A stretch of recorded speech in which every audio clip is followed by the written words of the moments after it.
T twenty ক্রিকেটে দুইবারের বিশ্ব champion বটে, তবে আইপিএল নিয়ে যেভাবে মাতামাতি, গর্ব আর অহংকার ভারতীয়দের, সেটার বিরূপ প্রভাব এবার ভারতের টি-টোয়েন্টি স্কোয়াডের উপর পড়েছে।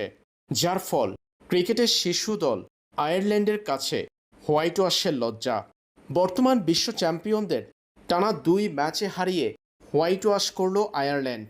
আয়ারল্যান্ডের বিপক্ষে প্রথম টি-টোয়েন্টিতে 34 রানে হেরেছিল ভারত। এরপর আজ দ্বিতীয় টি-টোয়েন্টি ম্যাচে 1 রানে হেরে 2 ম্যাচের টি-টোয়েন্টিতে 2-0 ব্যবধানে হোয়াইট ওয়াশ হয়েছে টিম ইন্ডিয়া।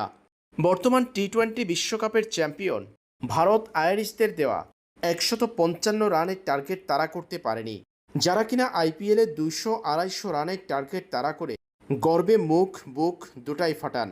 তবে সেটা যে শুধু আইপিএলে, আর আইপিএল আর আন্তর্জাতিক ক্রিকেট এক নয়, সেটার প্রমাণ পেয়েছে ভারত। ভারতের T twenty specialist Sanju Samson, Abhishek Sharma, ঈশান কিষান, শ্রেয়স আয়ারদের প্রত্যেকেই ছিলেন ব্যর্থ। বোলাররা ভালো করলেও ব্যাটারদের ব্যর্থতায় শেষ পর্যন্ত আয়ারল্যান্ডের বিপক্ষে পরপর 2 টি-টোয়েন্টিতে হারল ভারত।